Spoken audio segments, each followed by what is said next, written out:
What is the aspiration on the IT side? And I asked Mr. Deveshwar this question in our last interview as well. I mean, this is a space that's seeing significant amount of pain. Even the incumbents, I mean the TCSs, the Infosys of the world are facing that pressure because of the disruption that we're seeing in technology and the disruption we're seeing in the business model. But this is a business that you want to hold on to and a business that you want to invest in? Absolutely. In fact, our aspiration for every segment is to be a leader. But I know in the information technology you're space... You're not 1, 2, 3, 4, 5. We are not there. Yeah. So in the whilst the aspiration will remain to get into leadership, I think in the foreseeable future, our focus is on scaling up this business, and we believe there is room for specialized and niche players who are So what would your specialization be on the IT side, if I were to ask you that? I mean, what is the vision that you have for yourself? Well, there are really two pieces to the specialization. One of it again comes to our enterprise strengths. So because we are in so many industry verticals, I can offer cutting edge domain centric solutions. Okay. You know, an example being, you know, trade marketing and distribution or loyalty, just to give some examples.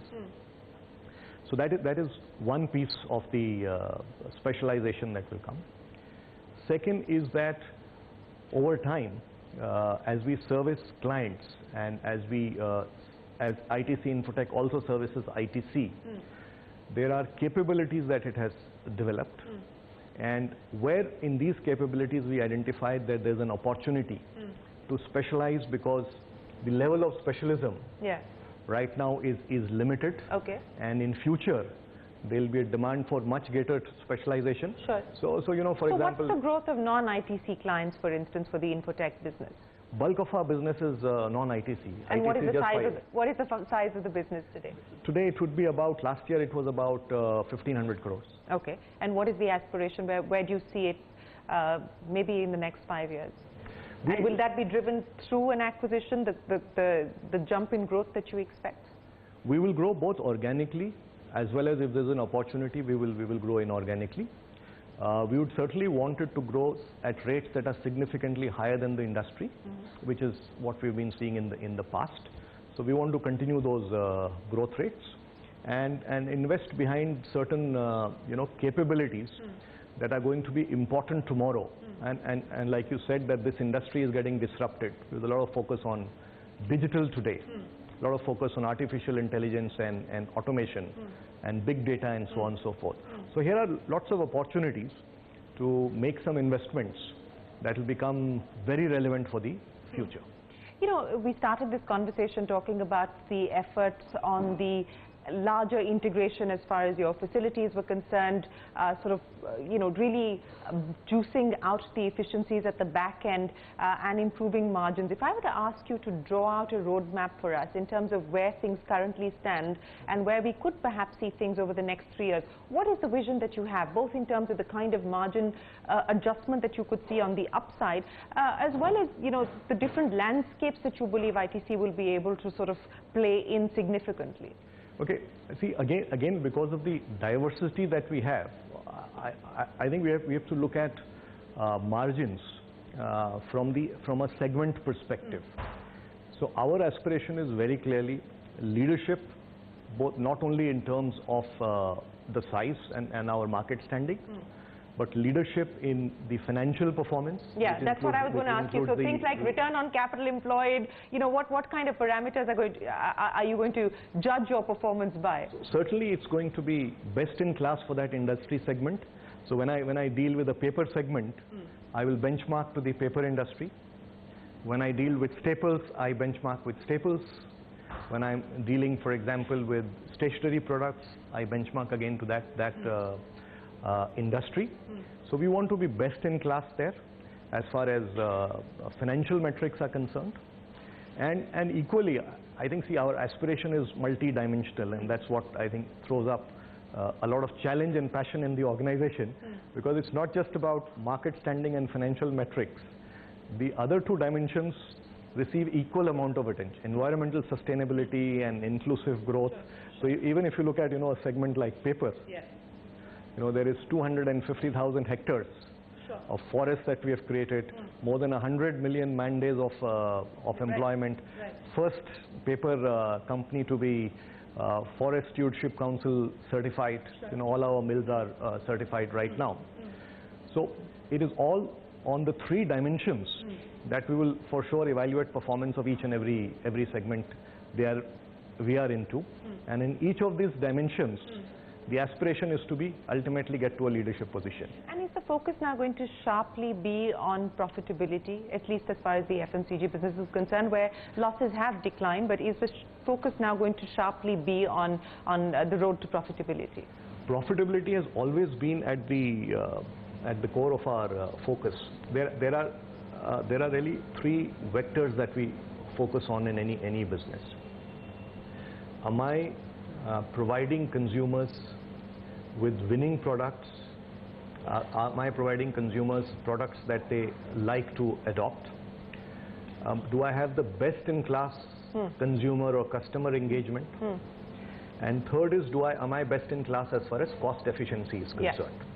So these are the three parameters we passionately drive, and against each one of them, there are robust strategies. For example, our supply chain physical infrastructure that we are creating is to drive cost efficiency over a period of time.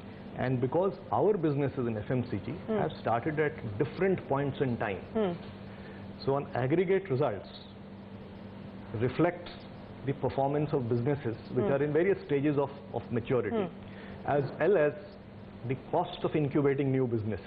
Right? So there is a much more robust performance of segments that are relatively more mature as compared to segments that are nascent. But very clearly internally, it's very important for us, and this is the single most important parameter that we watch in every business. And it's very important for us, because if these parameters are diluted or we fall in that, we will never create value in the long term. So the focus is on, and over time as we scale up and as we mature in these businesses, I think the results will be there. And all our traditional businesses, for example, even paperboard, we are the leaders on profitability. Right. So I mean, but that's what is the internal aspiration? I mean, in terms of, for instance, one of your truly, if I could call it that, the tried and tested Ashirvad, for instance, where do you see that brand over the next 5 years in terms of size? Well, it's already a 3,000 crore consumer spend, and year on year it has grown much faster than how the branded package Atta has grown. And I think that that growth rate will sustain. It's a very strong brand, and if it is going to grow at a rate that will be substantially higher. We're very confident on what that segment is going to grow.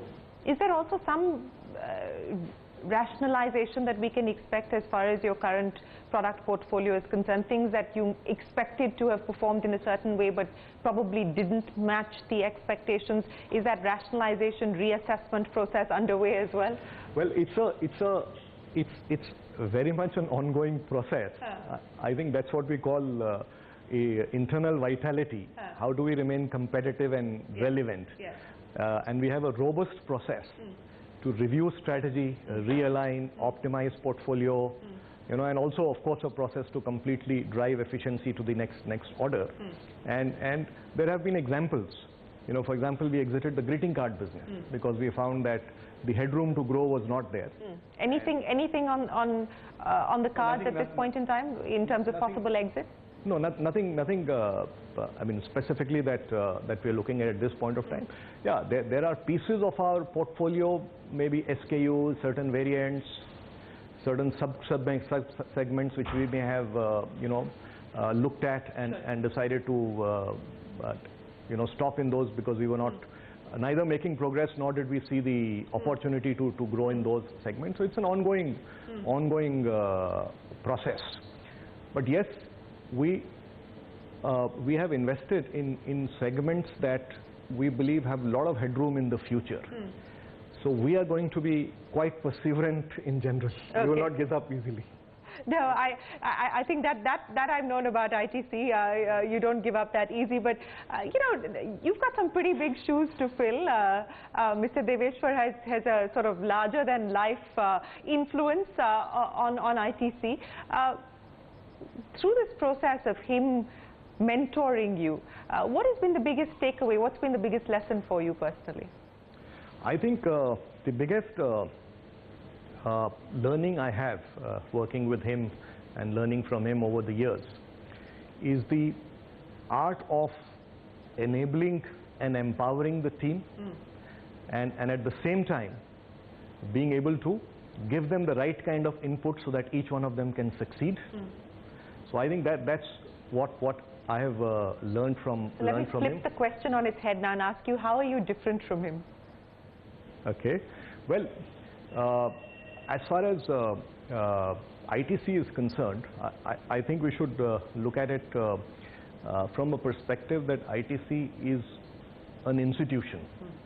It's an institution, and ITC works with certain processes and a DNA that has evolved over the years. Sure. Right? So the DNA of the organization is one of distributed leadership, where we have each business which has a management committee and has a chief executive, and we have a center that you know, in a way plays the role of a venture capitalist and a mentor. And we have very clearly a DNA which says that we will do things that will make us perform in 3 dimensions: financial, environmental, and social. Right. Now, so this process actually drives the whole management process in the organization. Right. Now, what I would like to certainly continue doing is to continue what I have learned and what has worked well, is to enable and empower, at the same time provide sufficient input and guidance so that each of the businesses can succeed. I also am a hands-on person, right? So I have to remain hands-on, but at the same time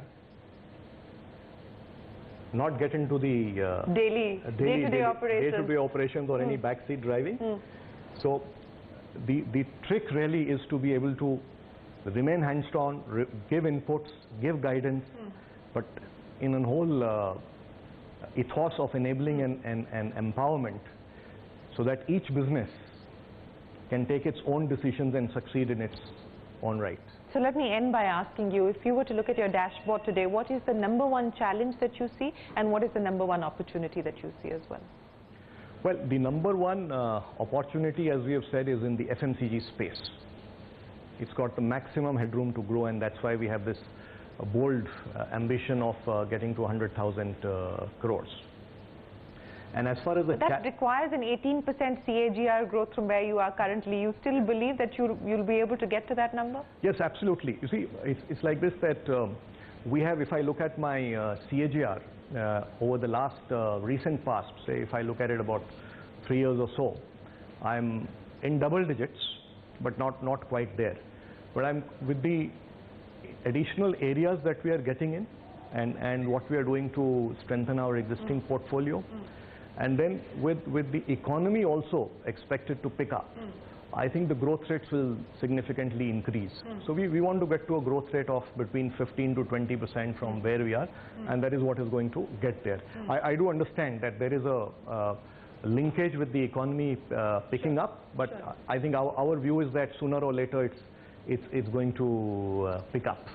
And as far as the challenge is concerned, I think the #1 challenge for us is the regulatory environment as far as the cigarette business is concerned, fundamentally because it also pains us that all this business is actually going to illicit the industry, and the government loses revenue, the farmers lose, and legitimate manufacturers and brand owners like us lose.